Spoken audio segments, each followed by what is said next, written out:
મિત્રો આપણે આજે મૂડીના અને ઉપાડના વ્યવહારોની ચર્ચા કરવી.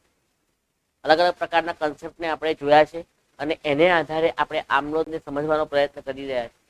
તો મૂડીના વ્યવહારો જે અલગ અલગ પ્રકારના માધ્યમથી ધંધાનો માલિક ધંધાને કંઈ પણ આપતો હોય તો એ ધંધાનો માલિક જે કંઈ પણ ધંધાને આપે છે એ મૂડી છે.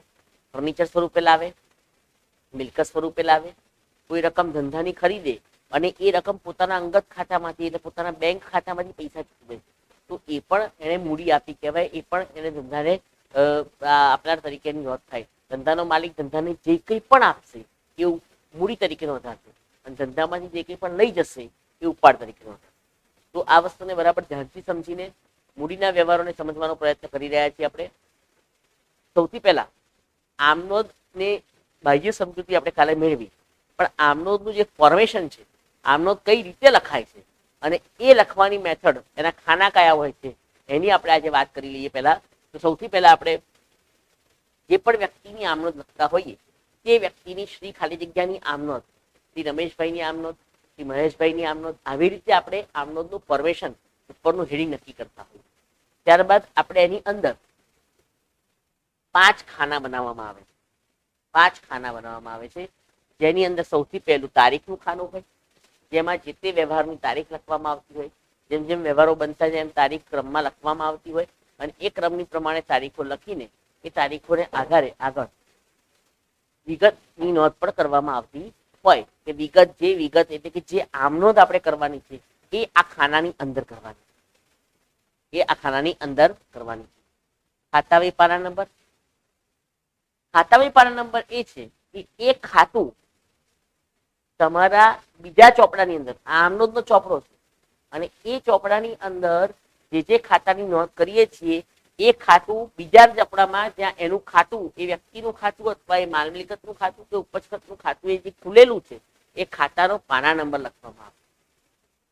એ ખાતાનો પાના નંબર લખવામાં આવે. ધારો કે અહીંયા રાજેશ ખાતું લખીએ તો અહીંયા 15 નંબર લખ્યો, એનો મતલબ કે રાજેશ ખાતું ખાતા પાના નંબરનો બીજો ચોપડો જે છે એની અંદર 15 નંબરના પેજ ઉપર છે. રાજેશનું ખાતું ત્યાં ખોલેલું છે. ખાતું શું છે એની વિસ્તૃત સમજ ત્યારે કેળવીશું. ખાતા વેપારના નંબર આ રીતે દરેક વ્યક્તિનું, દરેક માલ મિલકતનું, દરેક ઉપજ ખર્ચનું અલગ અલગ ખાતું ખોલવામાં આવતું. રમેશભાઈનું ખાતું તો આખા બધા રમેશભાઈ સાથેના વ્યવહારો હોય. પ્રિયા સ્ટોર્સનું ખાતું તો પ્રિયા સ્ટોર્સ સાથેના વ્યવહારો હોય. મિલકત ખાતું તો મિલકતના વ્યવહારો હોય. તો એ બધી વસ્તુઓ જો કોઈ એક ચોક્કસ જગ્યાએ મળી રહે એના માટે આપણે ખાતું ખોલતા હોઈએ. તો એ ખાતા ખોલ્યા છે તો એ ખાતા વહી નામનો ચોપડો છે અને એની અંદર એનું પાના નંબર જે છે એ પાના નંબરની નોંધ અહીંયા કરવામાં આવતી હોય. રાજેશ ખાતે 15 નંબર છે તો એનો મતલબ કે રાજેશનું ખાતું 15 નંબરના પેજ ઉપર ત્યાં બતાવવામાં આવેલ છે. તો ખાતા વહી પાના નંબર દર્શાવવામાં આવતો હોય છે. પછી ઉધાર છે એ બતાવવામાં આવતું. તો આ રીતે 5 ખાનાઓની અંદર વિગત તરીકે નોંધ કરવામાં આવતી હોય.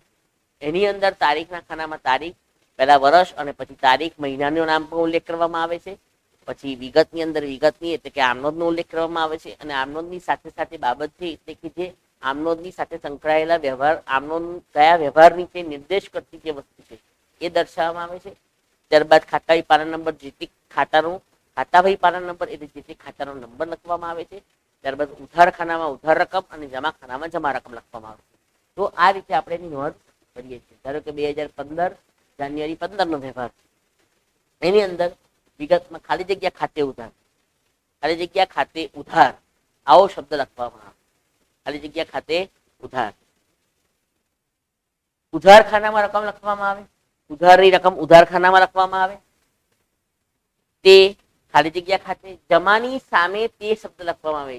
ખાતે જમા એવું આમનોંધમાં લખવામાં આવતું નથી. તે ખાલી જગ્યા ખાતે એ તે શબ્દ જે છે એ જમાનો નિર્દેશ કરે છે. તો એની રકમ પછી જમા ખાનામાં લખવામાં આવે. ઉધારની રકમ ઉધાર ખાનામાં, જમાની રકમ જમા ખાનામાં. અને ત્યારબાદ એની બાબત છે, જેનું નેરેશન છે, એની નાની વસ્તુઓ જે છે કે એની રિલેટેડ એ વ્યવહાર કોનો છે તો એ વ્યવહાર આ વસ્તુનો છે એવું દર્શાવતું વાક્ય રચના જે છે એ બાબત જેની અંદર દર્શાવવામાં આવે છે. તો આ રીતે આપણે એનું ફોર્મેશન તૈયાર કરવાનું હોય છે. દરેક આમનોંધ લખીશું. જ્યારે પણ આમનોંધ લખીએ ત્યારે એ આમનોંધ એક ચોક્કસ ફોર્મેટમાં જ લખાવી જોઈએ. આ પ્રકારના ફોર્મેટમાં જ લખાવી જોઈએ એટલે જ્યારે પણ હવે આમનોંધ લખવાની હોય, કોઈ પણ ચેપ્ટરની અંદર આમનોંધ લખીએ તો એ આમનોંધ આપણે આ રીતે દર્શાવવાની હોય છે. એટલે આ વસ્તુને બરાબર ધ્યાનથી ખાસ સમજજો. હવે વાત કરીએ છીએ આપણે આગળના વ્યવહારો તરફ જઈએ તો સૌથી પહેલા આપણે વાત કરીએ તો 40,000 નો માલ ખરીદ્યો, માલિકે અંગત ખાતામાંથી ચેક લખ્યો. અંગત ખાતામાંથી ચેક લખ્યો, માલ ધંધા માટે ખરીદ્યો છે અને રકમ ધંધાના માલિકે પોતાના અંગત ખાતામાંથી આપી. તો વ્યવહારનો જે પ્રકાર છે એ વ્યવહાર રોકડ વ્યવહાર થશે. રોકડની લેવડ દેવડ થઈ ગઈ છે. ખરીદ ખાતું અને મૂડી ખાતું બે સંકળાયેલા છે. ખરીદ ખાતું અને મૂડી ખાતું. ખરીદ ખાતું જે છે કેવા પ્રકારનું ખાતું છે? આપણે આ ટ્રેડિશનલ અભિગમથી જઈ રહ્યા છીએ, જેમાં આપણે ખાતાને સંકળાયેલા ખાતાનું નામ જાણીશું, સંકળાયેલા ખાતાનો પ્રકાર જાણીશું, ત્યારબાદ એ પ્રકાર સાથે ઉધાર જમાનો નિયમ લાગુ પાડીશું અને ઉધાર જમાનું કારણ લાગુ પાડીશું. તો આ રીતે આપણે સમજીશું. તો અહીંયા કયા પ્રકારના ખાતા છે? તો એ ખરીદ ખાતું જે છે, તમે પણ જવાબ આપો, બધાને જવાબો આવવા જોઈએ. ખરીદ ખાતું કેવા પ્રકારનું ખાતું છે, મૂડી ખાતું કેવા પ્રકારનું ખાતું છે, એના જવાબ આપણે મેળવી રહ્યા છે. ખાતાને ઓળખવાનું કામ બહુ જ ધ્યાનથી કરવાનું છે. ક્યાંય ભૂલ ન થાય, ક્યાંય ઉતાવળ ન થાય, એનું ખાસ ધ્યાન રાખવાનું છે. ખરીદ ખાતું જે છે એ કેવા પ્રકારનું ખાતું છે? તો ખરીદ ખાતું જે છે એ માલ મિલકત પ્રકારનું ખાતું છે અને મૂડી ખાતું છે એ વ્યક્તિ ખાતું છે. મૂડી ખાતું વ્યક્તિ ખાતા તરીકે દર્શાવવામાં આવશે. ખરીદ ખાતું માલ મિલકત ખાતું છે, ધંધામાં શું થઈ રહ્યું છે, માલ આવે છે, ખરીદી કરીએ છીએ એટલે માલ આવે છે, તો માલ આવે છે એટલે માલ આવે છે. અને મૂડી જે છે એ ધંધાનો માલિક આપનાર છે. પૈસા ક્યાંથી ચૂકવાયા? ધંધાના બેંક ખાતામાંથી નથી ચૂકવાયા, માલિકે પોતાના અંગત ખાતામાંથી ચૂકવ્યા છે. એનો મતલબ માલિકે ધંધાને પૈસા આપ્યા છે, એ મૂડી તરીકે નોંધ થશે. તો એ મૂડી ખાતું છે, વ્યક્તિ ખાતું છે. લેનાર ખાતે ઉધાર આપનાર ખાતે જમાનો નિયમ લાગુ પડે. તો અહીંયા મૂડી ખાતામાં આપનાર વ્યક્તિ છે, ધંધાનો માલિક એટલે જમા થશે. અને ખરીદ ખાતું છે, ધંધામાં આવે છે એટલે ઉધાર થશે. તો ઉધાર અને જમા આ બે પ્રકારના વ્યવહારોને આપણે સમજી શકીએ છીએ. આ પ્રોસેસ તમારે તમારા માઇન્ડમાં કરવાની છે. સમજવાનું બરાબર છે. અત્યારે શરૂઆતના તબક્કે આપણે 1-2 દિવસ આ પ્રકારના અલગ અલગ કન્સેપ્ટથી આપણે બધી વસ્તુ કરીશું, પણ સાથે સાથે તમારે એક વસ્તુ ઉપર ગ્રીપ લાવવાની છે કે કઈ રીતે આપણે એની આમનોંધ બનાવીશું. તો ખરીદ ખાતું જે છે એ ઉધાર થશે અને મૂડી ખાતું જમા થશે. તો આમનો શું થશે? ખરીદ ખાતે ઉધાર તે મૂડી ખાતે, ખરીદ ખાતે ઉધાર તે મૂડી ખાતે, આવી આમનોંધ થશે. આ જ કન્સેપ્ટને, આ જ વ્યવહારને આપણે બીજી રીતે જોઈએ કે કાલે આપણે વાત કરીએ એમ રોકડ વ્યવહાર તરીકે નોંધ કરી. ખરીદ ખાતું છે એ કેવું ખાતું છે? મિલકત છે. ખરીદ મિલકત છે, મિલકતમાં વધારો થાય છે. મિલકતમાં ડીલર અભિગમની વાત કરીએ છીએ, મિલકતમાં વધારો થાય છે તે ઉધાર થશે. મિલકત વધે છે તે ઉધાર થશે. અને મૂડી ખાતું બીજું ખાતું છે. મૂડી ખાતું છે એ મૂડી ખાતું જે છે એ મૂડીમાં વધારો થાય તો શું થશે?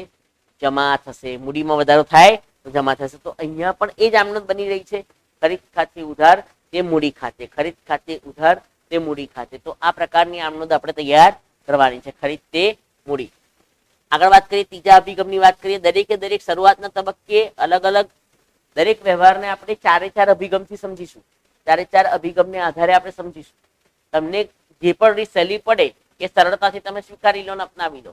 એટલા માટે હું શરૂઆતના તબક્કે દરેકે દરેક પ્રકારના વ્યવહારને આપણે 4 એંગલથી જોઈશું. પછી ધીમે ધીમે એ ગ્રીપ તમને સોંપી દઈશું, તમે એનો જવાબ આપશો અને આપણે જવાબને ટેલી કરીશું. તો અહીંયા વાત કરીએ છીએ આપણો હિસાબી સમીકરણ અભિગમ. હિસાબી સમીકરણ અભિગમની અંદર શું હતું કે A બરાબર C+L, એસેટ બરાબર capacity capital plus liabilities, capital plus liabilities, capital એટલે મૂડી અને લાયબિલિટીઝ એટલે દેવું. તો A બરાબર C+L. મિલકત તો હંમેશા ઉધાર બાજુ હોય, મિલકત ઉધાર હોય.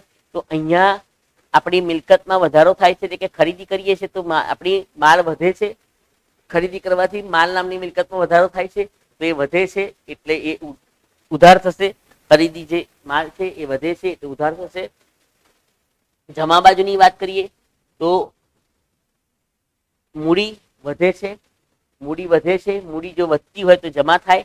તો આ પ્રમાણે પણ આપણે આમનો સમજી શકીએ. ખરીદ ખાતે ઉધાર તે મૂડી ખાતે, ખરીદ ખાતે ઉધાર તે મૂડી ખાતે. તો સમજવાનું દરેક એંગલથી આપણે એ છે કે દરેકે દરેક પ્રકારના હિસાબી સમીકરણ અભિગમને એપ્લાય કરીને આપણે એ વસ્તુને સમજવાની છે કે આમનો કઈ રીતે બનશે. અને એકવાર કદાચ આમનોંધ બની ગઈ, એક એંગલથી એક અભિગમથી આપણે આમનોંધ બનાવી દીધી, તો બીજા એંગલથી એટલે કે બીજા અભિગમથી એને ચેક કરી શકાય કે આપણી આમનોંધ સાચી કે ખોટી છે. સમજી લો. અને એ જ આધારે આપણી આમનોંધ પરફેક્ટ છે એવો આપણે કોન્ફિડન્સ કેળવી શકીએ. તો આ વસ્તુને બરાબર ધ્યાનથી સમજવાની. ચોથા અભિગમ તરફ જઈએ આપણે તો વ્યવહાર જે છે રોકડ છે, એના સંદર્ભમાં આપણે લેવડ દેવડના વ્યવહારની વાત કરીએ. ગેટ એન્ડ ગીવ નો concept. Get and give. Get એની અંદર ખરીદ, આપણે શું કર્યું છે? ખરીદી કરી છે એટલે માલ લીધો છે. માલ લીધો છે, માલની લેવડ કરી છે, માલ લીધો છે એટલે એ ઉધાર થાય. જે લઈએ છીએ એ ઉધાર થાય.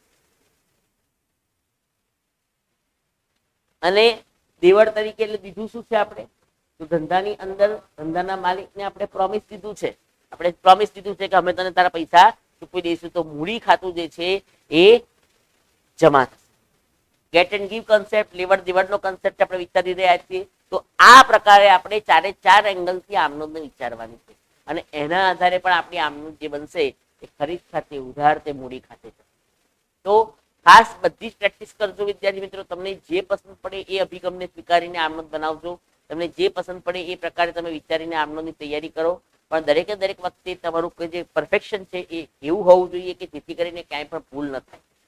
અને બીજા અભિગમથી ટેલી કરી લેવાનું જેથી કરીને આપણી આમનોંધ 100% સચોટ બને. તો આ વસ્તુ ઉપર ખાસ ધ્યાન રાખજો. આમનોંધ બહુ જ અગત્યની વસ્તુ છે. આપણે એના પર સારામાં સારી ગ્રીપ લાવવાનો પ્રયત્ન કરવાનો છે. મારા પક્ષે બી પ્રયત્ન થશે. તમે બી એના અંદર પ્રેક્ટિસ કરીને વધારે ને વધારે અસરકારક બને એ માટે પ્રયત્ન કરજો.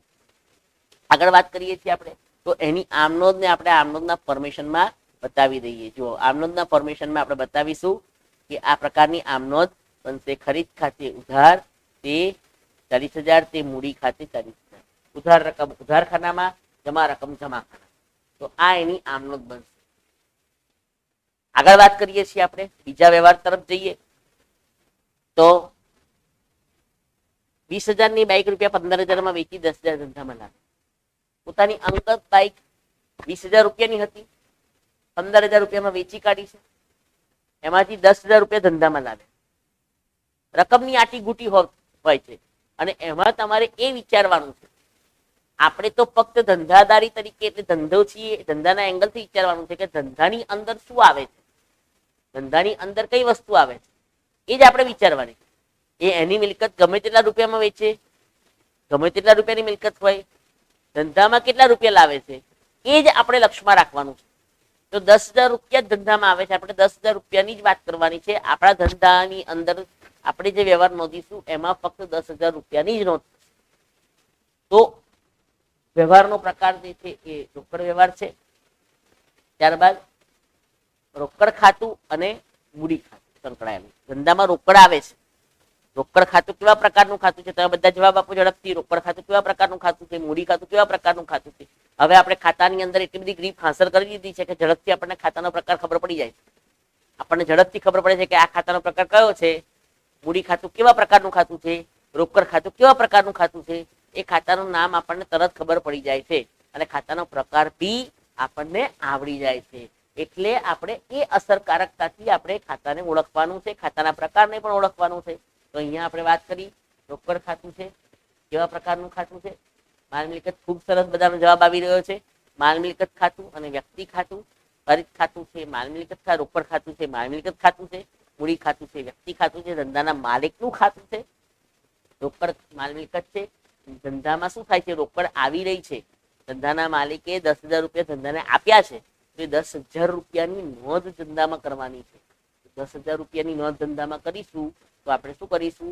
રોકડ તરીકે 10,000 રૂપિયા બતાવીશું. રોકડ આવે છે, રોકડ માલ મિલકત ખાતું આવે છે એટલે એ ઉધાર થશે. મૂડી ખાતું વ્યક્તિ ખાતું છે, આપનાર છે એટલે જમા થશે, આપનાર છે એટલે જમા થશે. ધંધાનો માલિક આપનાર છે એટલે એ જમા કરશે. તો ધંધાની અંદર આ વસ્તુ આવે છે.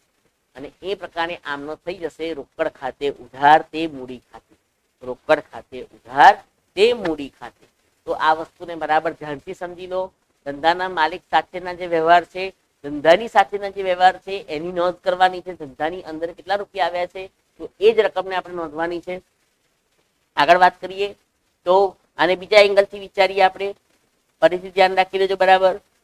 રોકડ ખાતું છે એ મિલકત છે, એ વધે છે તો ઉધાર થશે. રોકડ છે એ મિલકત છે. ડીલર અભિગમ DEALER, તો એની અંદર રોકડ જે છે મિલકત તરીકે એસેટ તરીકે બતાવાશે. મૂડી છે એ પણ વધી રહી છે, મૂડીમાં વધારો થઈ રહ્યો છે તો એ જમા થશે. મૂડીમાં વધારો થાય તો જમા, મિલકતમાં વધારો થાય તો ઉધાર, તો ઉધાર ને જમા આ રીતે થશે. તો આ પ્રકારે આપણે સમજવાનું છે કે જેથી કરીને આપણે અસરકારકતા દરેકે દરેક એંગલથી આપણે આમનો તો વિચારી શકીએ. તમને જે રીતે અનુકૂળ પડે એ રીત સ્વીકારી લેજો, જેથી વધારે ગ્રીપ તમારી એ વસ્તુ પર આવી શકે. ત્રીજા એંગલની વાત કરીએ, ત્રીજા અભિગમની વાત કરીએ આપણે, તો હિસાબી સમીકરણ અભિગમની વાત કરીએ છીએ. તો વ્યવહાર રોકડ છે. હિસાબી સમીકરણ અભિગમમાં મૂડી પ્લસ દેવા બરાબર મિલકત. મિલકતો હંમેશા ઉધાર હોય, મિલકતો હંમેશા ઉધાર હોય. તો જે પણ મિલકત રોકડ, માલ, બેંક શિલ્લક, કંઈ પણ સ્વરૂપે મિલકત આવતી હોય, ટૂંકા ગાળાની મિલકત હોય, લાંબા ગાળાની મિલકત હોય, ચાલુ મિલકત હોય, બિનચાલુ મિલકત હોય, જમીન, મકાન, પ્લાન્ટ, મશીનરી, યંત્રો, ફર્નિચર, જમીન, મકાન, પ્લાન્ટ, મશીનરી, યંત્રો, ફર્નિચર, કોઈ પણ પ્રકારની મિલકત હોય, પાઘડી, પેટન્ટ, કોપીરાઇટ, સોફ્ટવેર લાયસન્સ, કોઈ પણ અદ્રશ્ય મિલકત હોય, પાઘડી, પેટન્ટ, કોપીરાઇટ, સોફ્ટવેર લાયસન્સ, કોઈ પણ અદ્રશ્ય મિલકત હોય, એ જો ધંધામાં આવતી હોય તો એ ઉધાર થશે. ધંધામાં આવે છે તો એ ઉધાર થશે. તો ધંધાની અંદર આ મિલકતો જે છે એ વધી રહી છે, આવતી હોય સાથે વધી રહી છે, કારણ કે એ વધશે. 10,000નું ફર્નિચર હતું, બીજું 10,000નું લીધું તો ફર્નિચરમાં વધારો થયો, ફર્નિચરની મિલકત વધી કહેવાય. તો અહીંયા મિલકતમાં વધારો થાય છે, તો એ મિલકત વધે છે તો એ ઉધારની ઉધાર રહેશે. મિલકત વધે છે, રોકડ વધે છે તો એ ઉધાર. અહીંયા રોકડ વધી રહી છે, રોકડ નામની મિલકત વધી રહી છે. રોકડ શિલ્લક એ આપણી મિલકત છે, બેંક શિલ્લક એ આપણી મિલકત, ટૂંકા ગાળાની મિલકત, કારણ કે એમાં વારે ઘડીએ ચેન્જ થાય, વારે ઘડીએ ફેરફાર થાય, પણ એ મિલકતો આપણી ચાલુ મિલકતો પણ કહી શકાય. તો એ રોકડ શિલ્લક આપણી મિલકત છે, એ મિલકતમાં વધારો થાય છે તે ઉધાર થશે. સામે પક્ષે મૂડી છે, એટલે કે મૂડી પ્લસ દેવા જે છે જમા હોય છે. મૂડી જે છે એ પણ વધે છે આપણી, તો મૂડીમાં વધારો થાય છે, તો એ વધે છે તો જમા થશે. મૂડી વધે છે, ધંધાની અંદર રોકડ આવે છે, એ રોકડ કયા સ્વરૂપે આવે છે? મૂડી સ્વરૂપે આવે છે. તો મૂડી જે હતી એમાં વધારો થયો, પહેલા 10,000ની મૂડી હતી, હવે બીજી 10,000ની આવી તો 20,000ની મૂડી થઈ ગઈ. ધંધાના માલિકે જે કંઈ પણ આપ્યું છે એનો બી સરવાળો કરવાનો છે, એને એમાં બી વધારો થઈ રહ્યો છે, એ મૂડીમાં પણ વધારો થશે. તો આ રીતે આપણે મૂડીનો વધારો પણ બતાવવાનું છે. તો મૂડી ખાતું છે એ વધે છે એટલે જમા થશે. ત્યારબાદ આગળના અભિગમ તરફ જઈએ તો લેવડ દેવડ અભિગમ.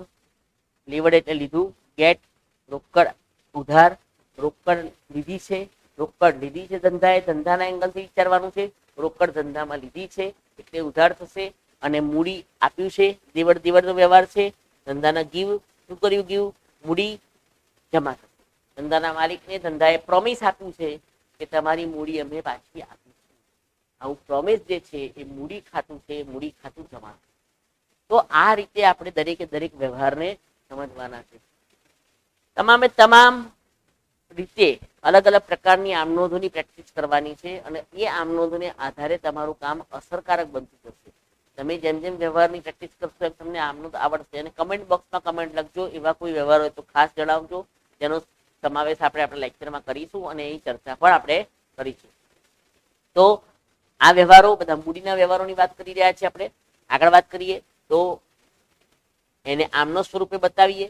તો આમનોંધના સ્વરૂપમાં આમનોંધનું ફોર્મેશન જે છે એ રોકડ ખાતે ઉધાર 10,000 તે મૂડી ખાતે 10,000ની આ રીતે નોંધ થશે. રોકડ ખાતે ઉધાર તે મૂડી ખાતે 10,000. તો આ વસ્તુ બરાબર ધ્યાનથી સમજી લેજો. એનું ફોર્મેશનમાં હંમેશા આમનોંધ ફોર્મેશનમાં જ લખાવી જોઈએ. 10,000નો માલ, 2,000નું ફર્નિચર ને 30,000ના દેવાદારો ધંધામાં લાવે. દેવાદારો એટલે લેણું ધંધામાં લાવ્યા છે. કોણ લાવ્યું છે? ધંધાનો માલિક લાવ્યો. ધંધામાં લાવ્યા શબ્દ આવે એટલે મતલબ એ થાય કે ધંધાનો માલિક જ લાવે, બીજું કોઈ લાવવાનું નથી. તો અહીંયા આપણે અલગ અલગ ખાતાઓ સંકળાયેલા છે. વ્યવહારનો પ્રકાર પહેલા વિચારી લઈએ. વ્યવહારનો પ્રકાર કયો હશે? આ પ્રકારનો વ્યવહાર કેવા પ્રકારનો વ્યવહાર હશે? તમે મને જવાબ આપો કે આ પ્રકારનો વ્યવહાર કેવા પ્રકારનો વ્યવહાર હશે? રોકડ હશે, માલ મિલકત હશે, અન્ય હશે, ઉધાર હશે? કયા પ્રકારનો વ્યવહાર એ તમારે વિચારવાનું. કે એ વ્યવહાર કેવા પ્રકારનો હશે એને આપણે સમજીને જવાબ આપવાનો છે, જેથી કરીને અસરકારકતાથી આપણે આગળ વધી શકીએ. વ્યવહારનો પ્રકાર જે છે એ અન્ય વ્યવહાર હશે, કારણ કે બધી જ વસ્તુ મિક્સ છે, એની અંદર ક્યાંય રોકડનો ઉલ્લેખ નથી, અન્ય વ્યવહાર છે. તો આમાં સંકળાયેલા ખાતાઓ કયા કયા છે? તો આમાં તો કેટલા બધા ખાતાઓ સંકળાયેલા છે. રોકડ ખાતું છે, ફર્નિચર ખાતું છે, દેવાદારો ખાતું છે અને મૂડી ખાતું. 4 ખાતા સંકળાયેલા છે. 4 ખાતાઓ સંકળાયેલા છે. તો એની અંદર રોકડ ખાતું જે છે એ કેવા પ્રકારનું ખાતું છે, ફર્નિચર ખાતું કેવા પ્રકારનું, દેવાદારો ખાતું કેવા પ્રકારનું, મૂડી ખાતું કેવા પ્રકારનું. 4 અલગ અલગ પ્રકારના ખાતાઓ આપણી સમક્ષ આવે છે. એને ખાતાનો પ્રકાર ઓળખવાનો છે. એ ખાતાનો પ્રકાર આપણે બહુ ધ્યાનથી સમજવો પડે. એ ખાતાનો પ્રકાર કયો લાગુ પડે અને એ ખાતાનો પ્રકાર જે છે એ આપણે વિચારીને તૈયાર કરીએ તો ખરીદ ખાતું માલ ખાતું માલ મિલકત ખાતું છે, ફર્નિચર પણ માલ મિલકત ખાતું છે, દેવાદારો વ્યક્તિ ખાતું છે, મૂડી ખાતું પણ વ્યક્તિ ખાતું. બરાબર ધ્યાનથી સમજી લો વિદ્યાર્થી મિત્રો. આ વસ્તુ બરાબર મગજમાં ક્લિયર કરો. 3 વસ્તુઓ જે છે, 4 વસ્તુઓ મૂડી તરીકે આવનારી, ચોથી વસ્તુ મૂડી અને 3 વસ્તુઓ મૂડી તરીકે આવે. તો હવે આને દરેકને નિયમ લાગુ પડશે અલગ અલગ. તો આપણે વાત કરીએ, માલ આવે છે, ફર્નિચર આવે છે, દેવાદારો લેનાર છે. દેવાદારો એટલે વ્યક્તિનું ખાતું છે, લેનાર છે એટલે મૂડી ખાતું, વ્યક્તિ ખાતું આપનાર છે એટલે આપણે એની અંદર નિયમો લાગુ પાડીશું. તો આ 3 વસ્તુ ઉધાર થશે અને મૂડી ખાતું જમા થશે. માલ ખાતું ઉધાર, ફર્નિચર ખાતું ઉધાર, દેવાદારો ખાતું ઉધાર અને મૂડી ખાતું જમા. દેવાદારો લેનાર છે એટલે એ ઉધાર થશે. આપણે જ્યારે એમને પૈસા આપીશું એટલે એ જમા થશે. ધંધાનો માલિક પોતાના લેણા એ ધંધાની અંદર આપણે લઈને આવ્યો છે. એ લોકો લેનાર છે એટલે એ લોકો આપણને પૈસા ચૂકવશે. ધંધાના માલિકે પોતાના જે પૈસા લેવાના હતા એ ધંધાને આપી દીધા છે. એટલે એ લોકો જ્યારે આપણને પૈસા આપશે ત્યારે આપણે એને જમા કરીશું, આપનાર તરીકે જમા કરીશું. અત્યારે એ લોકો લાભ લેનાર છે, અત્યારે એ લોકો લાભ લેનાર છે એટલે એ ઉધાર છે. એ લોકો પૈસા આપશે એટલે જમા થશે. તો આ પ્રમાણે આપણે એની નોંધને સમજવાની છે. માલ ખાતે ઉધાર, ફર્નિચર ખાતે ઉધાર, દેવાદારો ખાતે ઉધાર, તે મૂડી ખાતે આવી એની આમનોંધ બનશે. 3 ખાતા ઉધાર થશે, 1 ખાતું જમા થશે. આગળ વાત કરીએ આ જ એંગલના સંદર્ભમાં. બીજા એંગલથી આપણે વિચારીએ તો અન્ય વ્યવહાર છે, રોકડ ખાતું એવું ખાતું છે, મિલકત છે એ વધી જાય છે એટલે ઉધાર થાય છે. પછી ફર્નિચર ખાતું છે, માલનું ખાતું છે, મિલકત ખાતું છે.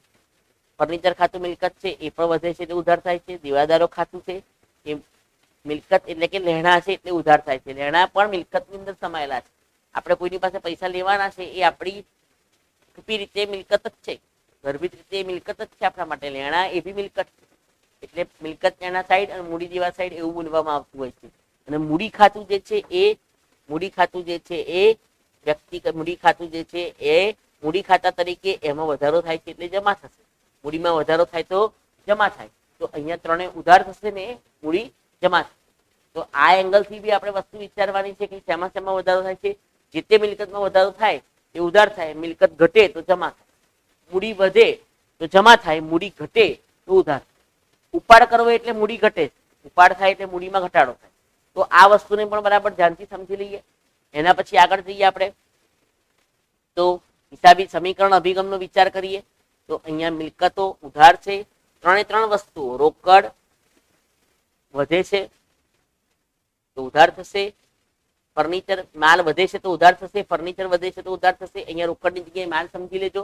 માલ વધે છે તો ઉધાર થશે, ફર્નિચર વધે છે તો ઉધાર થશે અને દેવાદારો વધે છે એ પણ ઉધાર થશે. દેવાદારો બી મેં કીધું મિલકત છે એટલે ઉધાર થશે. અને એના આધારે જમા શું થશે? તો મૂડી જમા થશે. મૂડી ધંધાનો માલિક છે, મૂડી વધે છે તો જમા થાય. તો આ પ્રમાણે પણ આપણે વ્યવહારને સમજવાનો છે કે મૂડીમાં વધારો થાય છે. મૂડીમાં વધારો થાય છે એટલે મૂડી જે હતી એના કરતા વધી ગઈ. તો આ પ્રમાણે પણ જમા થશે. ચોથા કન્સેપ્ટની વિચારણા સમજી લેજો. આપણે લેવડ દેવડના સંદર્ભમાં માલ આવે છે, ફર્નિચર આવે છે ને દેવાદારો આવે છે. દેવાદારો આવી રહ્યા છે એ ઉધાર થશે. દેવડના કન્સેપ્ટમાં મૂડી ખાતું જ જમા થશે. મૂડી ખાતું જે છે એ જમા કરવાનું છે. ધંધાના માલિકે આ બધી વસ્તુના બદલામાં વચન આપ્યું છે. ધંધાના માલિકને વચન આપ્યું છે કે આપણે મૂડી તરીકે તમારી રકમ પાછી આપીશ. તો મૂડી ખાતું જે છે જમા થશે. તો અહીંયા આમનોંધમાં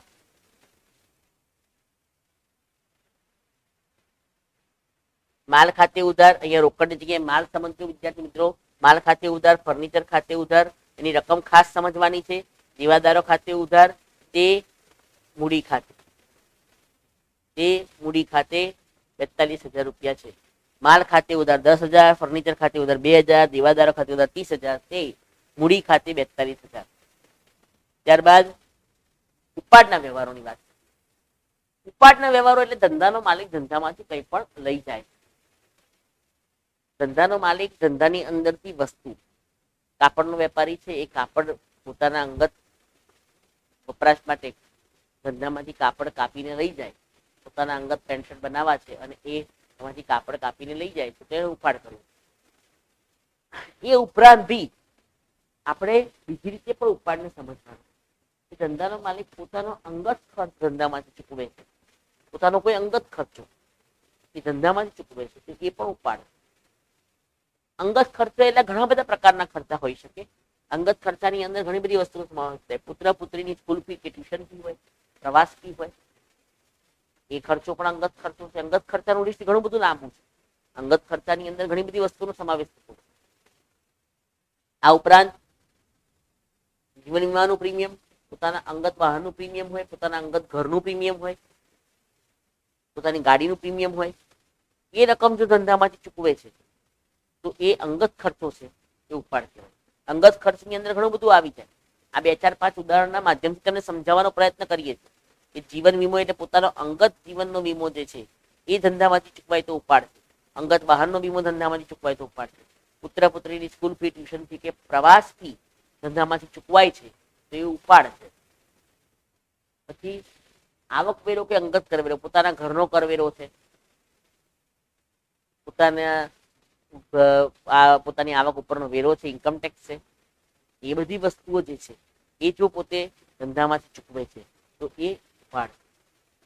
ઘર માટે લીધેલી વસ્તુની ચૂકવણી ધંધામાંથી, ઘર માટે ફર્નિચર ખરીદ્યું અને રકમ ધંધામાંથી ચૂકવી, રકમ ધંધાના બેંક ખાતામાંથી ચૂકવી, આવું કોઈ પણ વ્યવહાર હોય, રકમ ધંધામાંથી ચૂકવે તો રોકડ ધંધામાંથી જાય છે, જો ધંધાના બેંક ખાતામાંથી ચૂકવે તો બેંક શિલ્લક જાય છે, બેંક શિલ્લક ઘટે છે. તો આ પ્રકારે કોઈ પણ વ્યવહાર થતો હોય તો આવા વ્યવહારોની અંદર એ ધંધાનો માલિક ઉપાડ કરે. આ 2-4-5 વસ્તુની ઉપરથી બધી જ વસ્તુનો અંદાજ આપણે લગાવવાનો કે પોતાના ઘરનું ભાડું, પોતાના ઘરનો અંગત કોઈ પણ ખર્ચો, ઘરનું વીજળી બિલ, શબ્દ રચના તો ઘણી બધી આવશે. આપણે એકાઉન્ટન્સી એ કન્સેપ્ટ ઉપર આધારિત છે એટલે ખાસ ધ્યાન રાખજો. વિદ્યાર્થીઓ કેટલીક વાર ગૂંચવાઈ જાય કે 2-4-5 શબ્દ આપ્યા હોય તો જ ઉપાડ સમજવાનો, એવું નથી. વિચારવાનું છે. વ્યવહાર તમારી સામે આવે ત્યારે વિચારવાનું કે આ જે ખર્ચો ચૂકવી રહ્યો છે ધંધાનો માલિક, એ ધંધાનો છે કે પોતાનો અંગત છે. ઘરનું વીજળી બિલ જે છે એ અંગત ખર્ચો, પણ ધંધાનું વીજળી બિલ છે એ ધંધાનો ખર્ચો. ધંધાનું વીજળી બિલ ચૂકવ્યું હોય તો આપણે એની આમનો દાવી કરવી પડે, વીજળી બિલ ખાતે ઉધાર તે રોકડ ખાતે. ધંધાનું વીજળી બિલ ચૂકવ્યું છે તો વીજળી બિલ ખાતે ઉધાર તે રોકડ ખાતે એવી આમનો. પણ ઘરનું વીજળી બિલ ચૂકવ્યું છે, ઘરનું વીજળી બિલ ચૂકવ્યું છે તો એ ઉપાડ ખાતે ઉધાર તે રોકડ ખાતે. કારણ કે એ બધો જ ઉપાડ એટલે કે બધી જ રકમ જે છે એ ઘર ખર્ચ એટલે કે અંગત ખર્ચ માટે ગણવાની છે અને એની ઉપાડ તરીકે નોંધ કરવાની. તો ઉપાડ ખાતે ઉધાર તે રોકડ ખાતે. એટલે વિદ્યાર્થી મિત્રો આ ખાસ બારીકાઈ સમજી લેજો. કેટલીક વાર શબ્દ રચનાની અંદર છેતરાઈ જવાય અને પછી એના આધારે તમે સમજફેર કરો અને એના આધારે તમે આમનોંધ કરો તો એ ખોટી પડે. જીવન વીમા પ્રીમિયમ ખાતે ઉધાર, તો જીવન વીમા પ્રીમિયમ હંમેશા વ્યક્તિની ધંધાના માલિકનું જ હોય અને એ ઉપાડ તરીકે જ નોંધાય. ક્યાંય જીવન વીમા પ્રીમિયમ ખાતે ઉધાર ન લખાય. જીવન વીમા પ્રીમિયમ ખાતે ઉધારની જગ્યાએ ઉપાડ ખાતે ઉધાર તે રોકડ ખાતે. બેંકથી ચૂકવી હોય તો ઉપાડ ખાતે ઉધાર તે બેંક ખાતે. એટલે આ પ્રકારની આપણી વસ્તુને સમજવાની છે. ઘણા અલગ અલગ પ્રકારના શબ્દો બનાવીને કેટલાક શિક્ષક મિત્રો એ પ્રકારના વ્યવહારો બનાવતા હોય છે અને એને આધારે છોકરાઓ ક્યાંક ને ક્યાંક કન્ફ્યુઝ થતા હોય. તો આપણે સમજવાનું છે, અકાઉન્ટન્સી એ સમજવાનો વિષય કે અંગત ખર્ચો કોઈ પણ એ રકમ જો ધંધામાંથી ચૂકવાય તો એ ઉપાડ તરીકે નોંધ કરવાની. તો શક્ય છે કે તમને સમજાઈ ગયો હશે કન્સેપ્ટ. વાક્ય રચનાને ખાસ સમજવાની છે. વ્યવહારની આમનોંધ કરતી વખતે તમારે વાક્ય રચનાને સમજવાની છે. એ વાક્ય રચનાને આધારે તમારે નક્કી કરવાનું છે એ કયા બે ખાતા સંકળાયેલા છે, એ વ્યવહાર મૂડીનો છે, ઉપાડનો છે. કેટલીક વાર એવું થાય કે અત્યારે દરેક હેડિંગ વાઇઝ આપણે ભેગા દરેક વ્યવહારને અલગ પાડીને આપણે આ વ્યવહારો સમજી રહ્યા છે. મૂડીના વ્યવહારો મેં તમને હેડિંગ આપ્યું, ઉપાડના વ્યવહારો. પણ એ બધા વ્યવહારો એક સાથે તમારે માઇન્ડમાં સેટ કરવાના, એના જે નિયમો છે બરાબર માઇન્ડમાં સેટ કરવાના. કારણ કે પરીક્ષાની અંદર તો તમારે બધા મિક્સ વ્યવહારો હશે. એક વ્યવહાર મૂડીનો હશે, એક ઉપાડનો હશે, એક મ્યાલનો હશે, મિલકતનો હશે. આવા મિક્સ વ્યવહારોની તમારે ભેગી આમનોંધ કરવાની. તો એ વખતે તમે કેટલું સમજ્યા છો એના ઉપર મોટો આધાર. ક્યાંય તમે ઉતાવળ કરવા જશો તો ભૂલો થશે.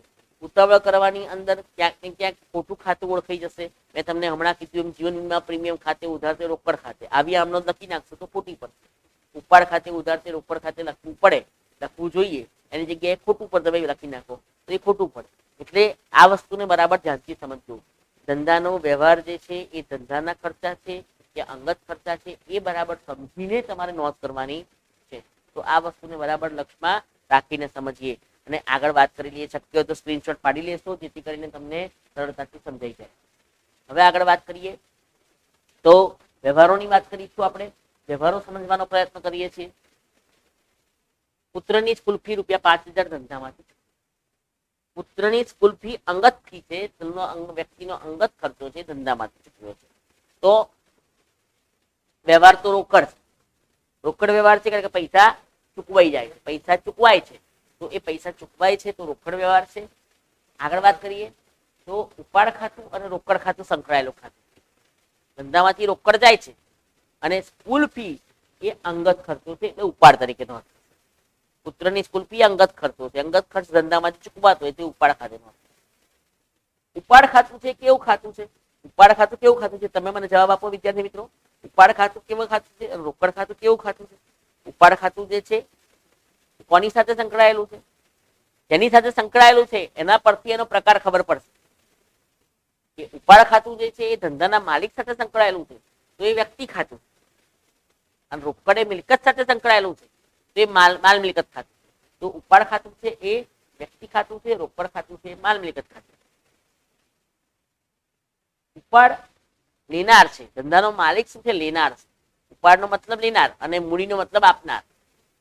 તો ઉપાડ એટલે ધંધાનો માલિક લેનાર છે, લેનાર છે એટલે એ ઉધાર અને રોકડ જાય છે એટલે જમા. ઉધાર અને જમા. ઉપાડ ખાતે ઉધાર તે રોકડ ખાતે, ઉપાડ ખાતે ઉધાર તે રોકડ ખાતે, એ એની આમનોંધ બનશે. તો આગળ વાત કરીએ. આપણે આ જ વસ્તુને બીજા એંગલથી વિચારવાનો પ્રયત્ન કરીએ છીએ. ધંધામાંથી ચૂકવ્યા છીએ તો ઉપાડ ખાતું ખરીદ ખાતું છે. ઉપાડ છે એ વધી રહ્યો છે, ડ્રોઈંગ્સ વધી રહ્યા છે એટલે ઉધાર થશે. ઉપાડ વધી રહ્યો છે એટલે ઉધાર થશે. અને રોકડ ખાતું મિલકત છે, મિલકત ઘટે છે એટલે જમા થશે. મિલકતમાં ઘટાડો થાય તો જમા થાય, વધે તો ઉધાર થાય. તો આ પ્રમાણે ઉપાડ ખાતું વધે છે એટલે ઉધાર, રોકડ ખાતું ઘટે છે એટલે જમા. તો આ પ્રમાણે પણ આ કન્સેપ્ટથી પણ આપણી આમનોંધ જે બનશે એ ઉપાડ ખાતે ઉધારથી રોકડ. ત્યારબાદ આગળ વધીએ, ત્રીજા કન્સેપ્ટ તરફ જઈએ. મૂડી દેવા અને મિલકતના અભિગમના સંદર્ભમાં વાત કરીએ તો મિલકત જે છે એ ઉધાર હંમેશા ઉધાર હોય. રોકડ જે છે એ ધંધામાંથી જાય છે એટલે ઘટે છે, ઘટે છે એટલે જમા. રોકડ શિલ્લક ઘટે છે, રોકડ શિલ્લક ઘટે છે, મિલકત ઘટે છે, મિલકત ઘટતી હોય તો જમા થાય, વધતી હોય તો ઉધાર થાય. સામે પક્ષે જમાના સંદર્ભમાં વાત કરીએ તો અહીંયા મૂડી જે છે એ ઉપાડ એટલે કે મૂડી જે છે એ ઘટે છે. ઉપાડનો મતલબ અહીંયા ઘટાડો થઈ રહ્યો છે, ઘટે છે એટલે એ ઉધાર. વધતું હોય તો જમા થાય, ઘટતું હોય તો ઉધાર થાય. તો ઉપાડ ખાતે ઉધારથી રોકડ ખાતે જમા, ઉપાડ ખાતે ઉધારથી રોકડ ખાતે જમા. આ પ્રમાણની આમનોંધ આપણે બનાવવી પડે. તો આ વસ્તુને બરાબર સમજી લેજો જેથી કરીને ક્યાંય ભૂલ ન થાય. ઉપાડનો મતલબ છે મૂડીમાં ઘટાડો. લેવડ દેવડ અભિગમથી આપણે વાત કરીએ તો શું લીધું છે? વોટ ગેટ ઉપાડ એટલે ધંધાના માલિકે પાસેથી વચન લીધું છે. માલિક પાસેથી વચન લીધું કે પૈસા આપણને પાછા આપશે, જે ઉધાર થયું. ઉપાડ એટલે ધંધાના માલિકે લાભ લીધો છે. અને બીજું ખાતું જે છે એ રોકડ છે, આપણે રોકડ દીધી છે એટલે રોકડ જાય છે જમા. બહુ અસરકારકતાથી દરેકે દરેક વ્યવહારને સમજવાનો અને એને તમે બરાબર ધ્યાનથી સમજશો બહુ અસરકારક રીતે આપણે આમનોંધ સમજી શકીએ. તો આગળ વાત કરીએ એની આમનોંધ જે છે આમનોંધમાં ફોર્મેશનમાં આપણે લખીશું તારીખ વિગત ખાપા ઉધાર જમા. એની અંદર ઉપાડ ખાતે ઉધાર 5000, તે રોકડ ખાતે 5000 આવી નોંધ. ઉપાડ ખાતે ઉધાર થી રોકડ ખાતે, ઉપાડ ખાતે ઉધાર તે રોકડ ખાતે. તો આ પ્રમાણે આપણે ઉપાડના વ્યવહારોને સમજવાના. ઉપાડનો મતલબ ખાસ ધ્યાન રાખી લો, પોતાનો અંગત ખર્ચો ધંધામાંથી ચૂકવે અથવા ધંધામાંથી કોઈ માલ કે મિલકત સ્વરૂપે ઘરે લઈ જાય, રકમ વસ્તુ લઈ જાય, તો એ પણ ઉપાડ તરીકે નોંધવાની છે. આગળના વ્યવહાર તરફ જઈએ તો 5000 નો માલ ધંધામાંથી લઈ ગયા. મેં તમને હમણાં જ કીધું એમ પોતાના અંગત હેતુ માટે એ માલ લઈ જાય છે. તો એ માલ લઈ જાય છે તો એ ઉપાડ તરીકે નોંધ કરવી પડે. અન્ય વ્યવહાર તરીકે નોંધ થશે ઉપાડ ખાતું ને ખરીદ ખાતું. માલ જાય છે ને એટલે ખરીદ ખાતું. માલની અન્ય પ્રકારની જાવકો હોય ત્યારે આપણે ખરીદ ખાતે નોંધ કરવી પડે. ઉપાડ ખાતું અને ખરીદ ખાતું. તો ઉપાડ ખાતું જે છે એ કેવા પ્રકારનું ખાતું છે એનો જવાબ આપો તમે. ઉપાડ ખાતું કેવા પ્રકારનું ખાતું છે, ખરીદ ખાતું કેવા પ્રકારનું ખાતું છે. ખાતાના પ્રકારોને આપણે બરાબર ઓળખતા થઈ ગયા છે અને એટલા માટે ક્યાંય બી કન્ફ્યુઝન આવતી હોય વિદ્યાર્થી મિત્રો તો આગળના વિડીયો ખાસ જુઓ. બધા જ એકબીજા સાથે જોડાયેલા છે એટલે એક વિડીયો જોવાથી બીજા વિડીયોની ખબર પડશે. મૂડી ખાતું, વ્યક્તિ ખાતું, માલ મિલકત ખાતું ને ઉપજ ખર્ચ ખાતાના જે નિયમો છે એને જો બરાબર ધ્યાનથી સમજી લીધા હશે તો અહીંયા ખાતું ઓળખવામાં ક્યાંય ભૂલ નહીં થાય. તો ઉપાડ ખાતું વ્યક્તિ ખાતું છે, ખરીદ ખાતું માલ મિલકત ખાતું છે.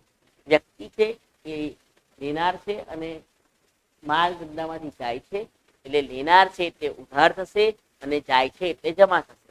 લેનાર છે એટલે ઉધાર થશે અને જાય છે એટલે જમા થશે. તો અહીંયા આપણે આમનો બનાવી શકીશું ઉપાડ ખાતે ઉધાર તે ખરીદ ખાતે, ઉપાડ ખાતે ઉધાર તે ખરીદ ખાતે. તો આ પ્રમાણે આપણે એને ધ્યાનથી સમજવાનું છે અને ઓળખવાનું છે. બીજા એંગલથી વાત કરીએ, આપ ધ્યાનથી જોઈ લો કઈ રીતે આપણે વિચારવાનું છે. ધંધાની અંદર ઉપાડ ખાતું છે, એ ઉપાડ વધી રહ્યો છે એટલે ઉધાર થશે. ખરીદ ખાતું છે મિલકતનું છે, મિલકત છે એટલે મિલકત ઘટે છે એટલે જમા થશે. મિલકતમાં ઘટાડો થાય તો જમા થાય. એસેટ ઘટે તો જમા થાય, વધે તો ઉધાર થાય. એ જ આપણો ડીલર અભિગમ છે. 3 વસ્તુ ડી ઈ એ, ડ્રોઈંગ એટલે ઉપાડ, ઈ એટલે એક્સપેન્સિસ અને એ એટલે એસેટ.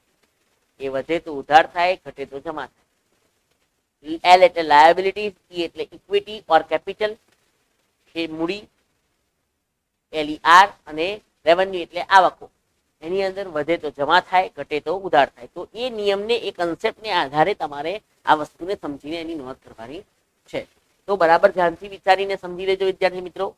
આગળ વાત કરીએ તો આગળના અભિગમ તરફ જઈએ છીએ. આગળના અભિગમ તરફ વિચારીએ.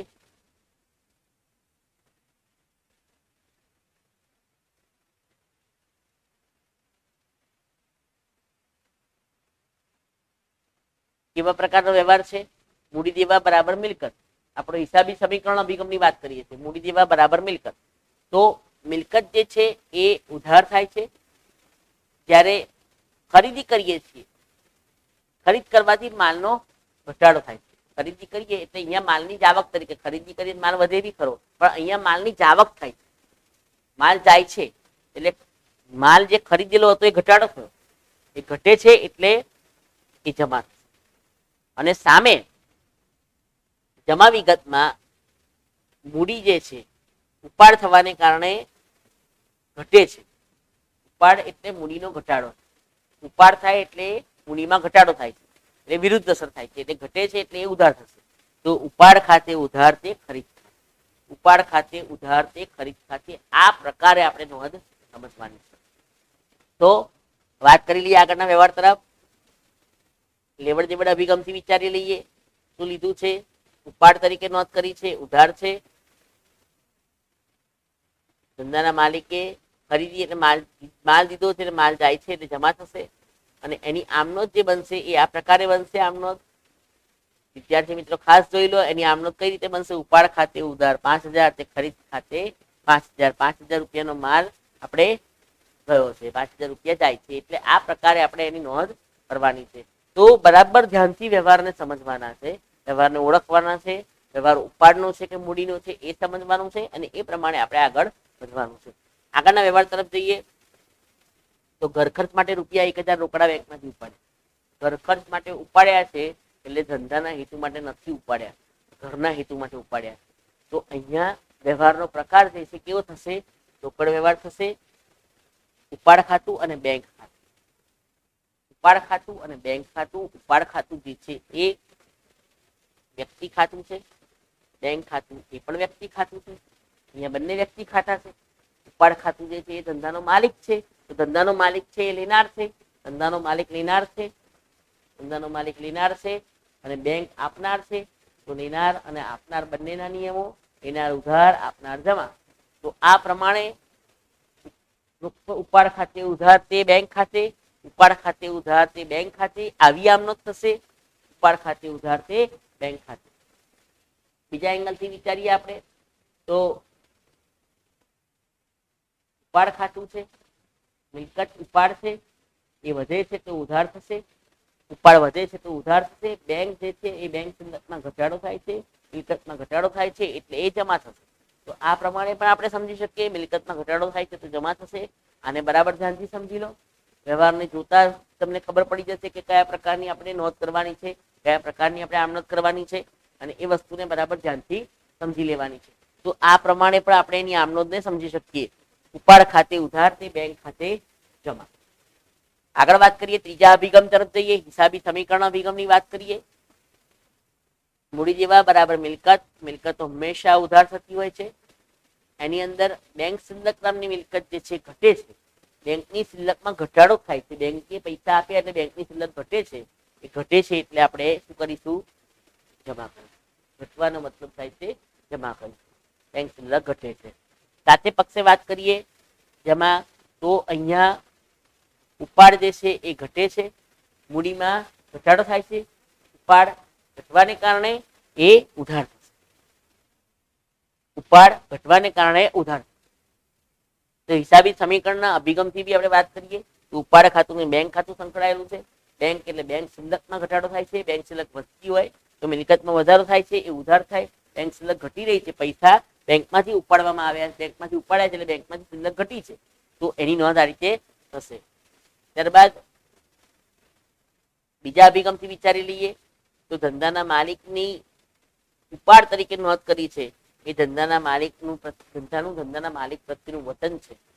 તો એ વચનને કારણે એ ઉધાર થશે અને પછી લેવડ દેવડ અભિગમમાં બેંક શિલ્લક ઘટે છે. બેંક શિલ્લક આપી છે, આપણે બેંક દ્વારા પૈસા આપ્યા છે, તો દેવડ બેંકની થઈ રહી છે તો એ જમા થશે. તો આ પ્રમાણે આપણે આમનોંધને સમજીશું. ઉપાડ ખાતે ઉધાર તે બેંક ખાતે, ઉપાડ ખાતે ઉધાર તે બેંક ખાતે 1000 રૂપિયાની નોંધ. તો આ વસ્તુને બરાબર ધ્યાનથી સમજી લેવાની છે. ઉપાડના અને મૂડીના વ્યવહારો, આ પ્રકારના અલગ અલગ વ્યવહારોની પ્રેક્ટિસ તમે કરજો. ચોપડીની અંદર પણ, ઉદાહરણની અંદર પણ આપેલા છે, ચોપડીની અંદર પણ તમને વ્યવહારો આપેલા છે. એ પ્રકારના વ્યવહારોની પ્રેક્ટિસ કરીને જે કંઈ પણ ખબર ના પડે એ કમેન્ટ બોક્સમાં કમેન્ટ લખજો, એટલે આપણે એનું સોલ્યુશન લાવીશું. કમેન્ટ ચાલુ લેક્ચરમાં આપણે એની ચર્ચા કરીશું. સાથે સાથે વ્યવહારોની પ્રેક્ટિસ જેટલી તમે વધારે કરશો એટલી અસરકારકતાથી તમે એ આમનોંધની ઉપર તમારી ગ્રીપ વધારે સારી કરી શકશો. તો વધારે અસરકારક પ્રયત્ન કરો. અલગ અલગ અભિગમોથી સમજ્યા પછી હવે કોઈ પણ એક અભિગમના માધ્યમથી તમે આમનોંધને વિચારતા થાવ, આમનોંધને બનાવવાની પ્રેક્ટિસ કરો, આમનોંધ માટેના વ્યવહારોની પ્રેક્ટિસ કરો અને એ પ્રમાણે પ્રેક્ટિસ કરતા કરતા જે પણ કંઈ પ્રોબ્લેમ આવી રહ્યા છે એનું સોલ્યુશન લાવો. જો તમે કન્સેપ્ટ આધારિત તમે સમજશો, નિયમો અને સિદ્ધાંતોને બરાબર ધ્યાનથી સમજ્યા હશે તો ક્યાંય પણ તમને સમજવામાં કોઈ તકલીફ પડશે નહીં. તો આ પ્રમાણે આપણે આજે મૂડીને ઉપાડના વ્યવહારોની ચર્ચા કરી. નેક્સ્ટ લેક્ચરમાં આપણે બીજા વ્યવહારોની પણ ચર્ચા કરીશું. Good day. અસ્તુ.